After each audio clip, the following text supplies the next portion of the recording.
was a long way around, but that approach seemed more sensible at the time. Of course, being I had a problem with heights, that scaffolding scared the bejesus out of me.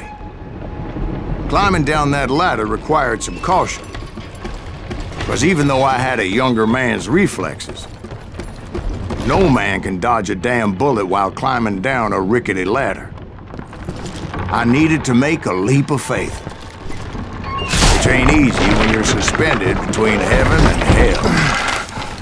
I was determined not to give up, however, as Sheriff Plummer seemed quite the despicable character. When the vigilantes discovered what the sheriff was up to, people were outraged. That 10,000 they put on his head would go a long way to helping me find old Bob. And I had made it my mission to settle that score from hell or high water.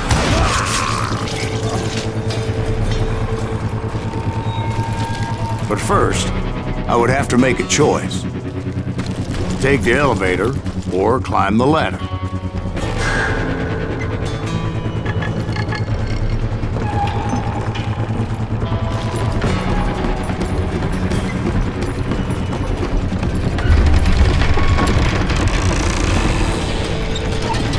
I wanted to use the element of surprise.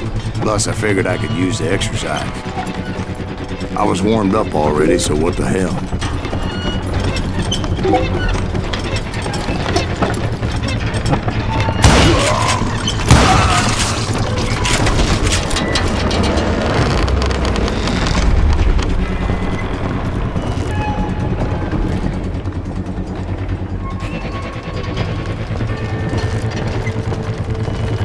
Plummer was a mad dog killer, and the people of Nevada City deserve better.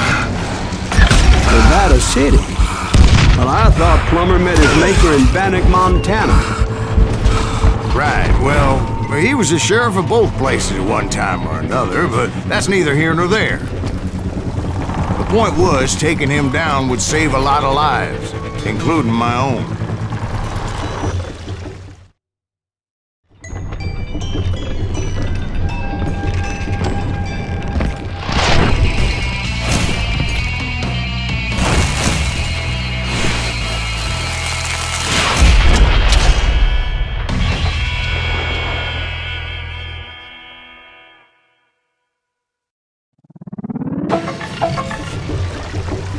They're gonna bury you! And the pain is just getting worse and worse for you, ain't it? Henry Plummer was clearly unhinged, and I could see right away that this was gonna take some doing.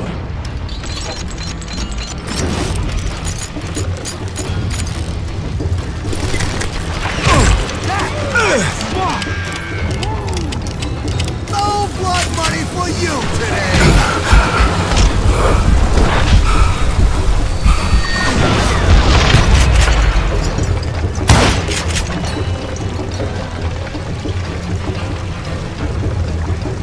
I can shoot too!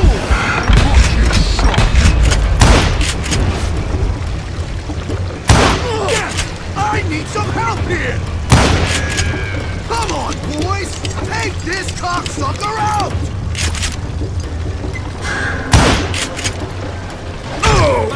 By the farm.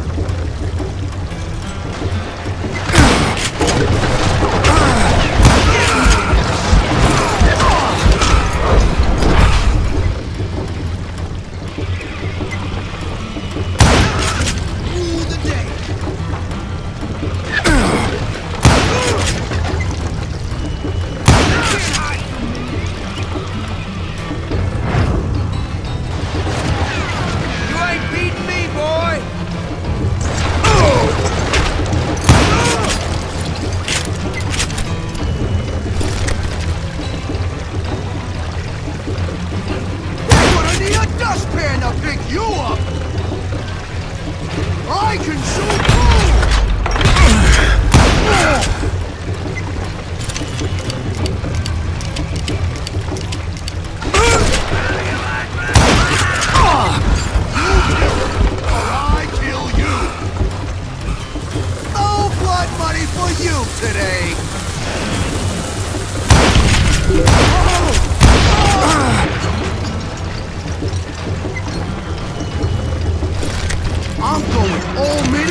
on your ass.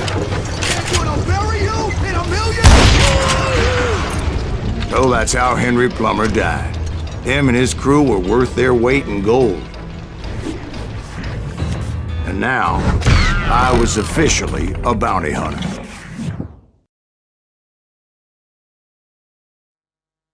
So, did you finally go after that Bob feller?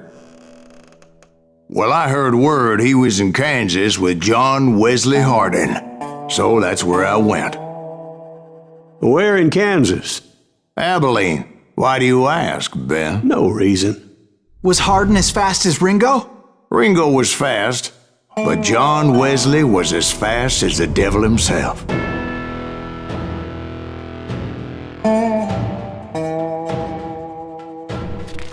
Hell, he killed his first man at 15. From that day forward, he had a price on his head and wouldn't back down for nobody, not even Wild Bill Hickok himself.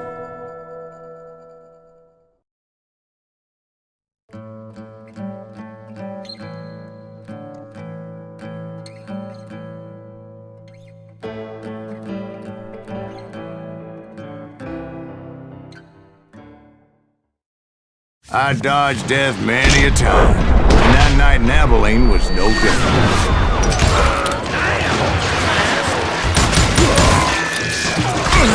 I was there with the intention of finding that bastard Bob and collecting the bounty on John Wesley. I thought the Texas Rangers got Hardin. Yeah, that's what they want you to believe.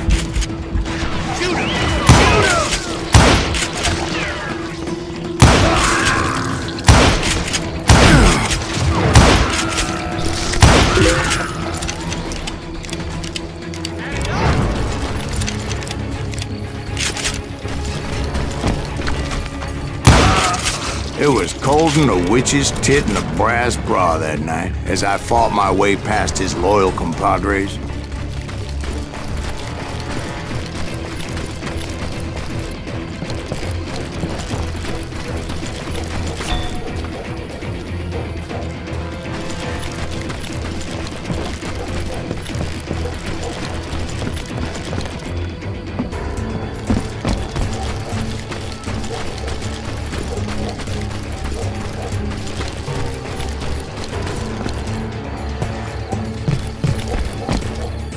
The very same saloon we're sitting in today. Look around and imagine this place painted in blood. Hardin was waiting for me.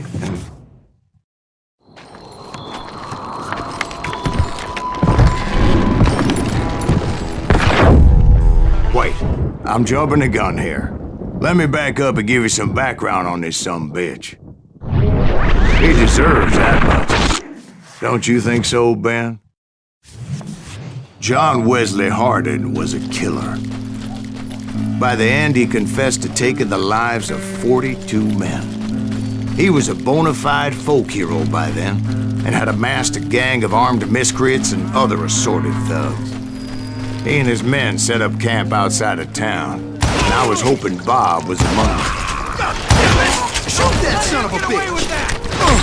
They didn't ask why I was there. They knew. Most of them were wanted as well. I had to spill a lot of blood to find out Hardin wasn't in that camp. He was carousing in town with his closest friends. Hardin's boys apparently didn't want me to reach the Bull's Head. Some were hightailing it into town to inform their jefe of my unwelcome presence.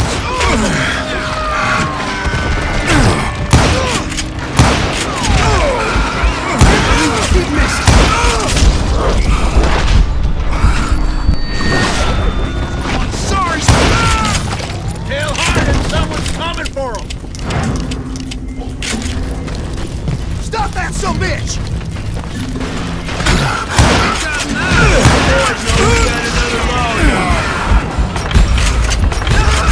I wondered if Bob was among them.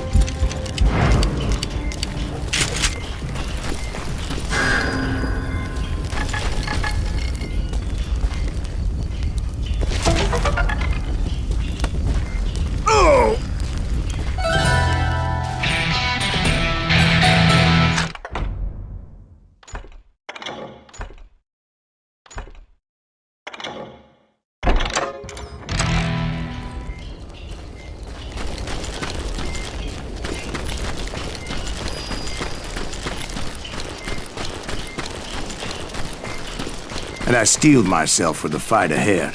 For as good as I was, deep down I wondered if John Wesley wasn't just a little bit better. Before I could test my mettle against Hardin, however, I would first need to dispatch his cadre of hired killers. Most of these degenerates were beyond redemption, but John Wesley might have been a different story. I didn't learn until later that that night was in fact his birthday celebration.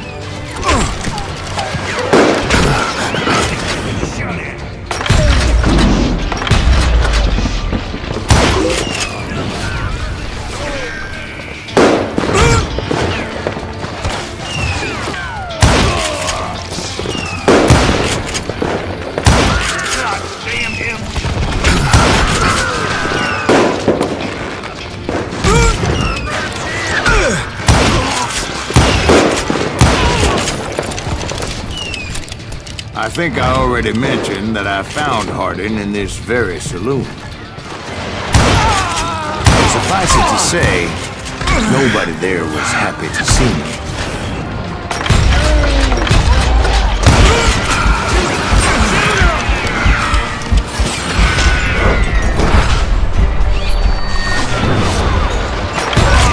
Something's still standing.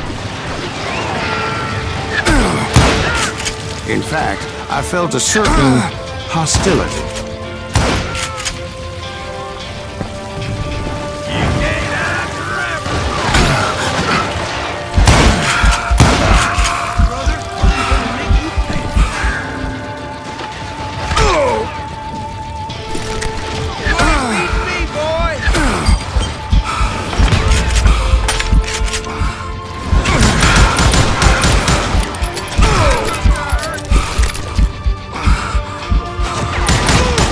I was disappointed that neither Bob nor John Wesley were among the dead.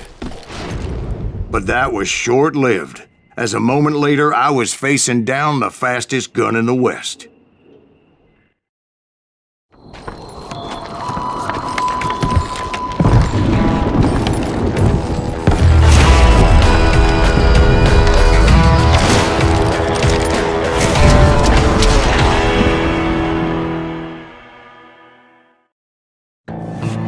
I felt a bolt of adrenaline, or maybe that was fear. He was well known for his tricks, and I knew I'd need my own if I was ever to defeat him.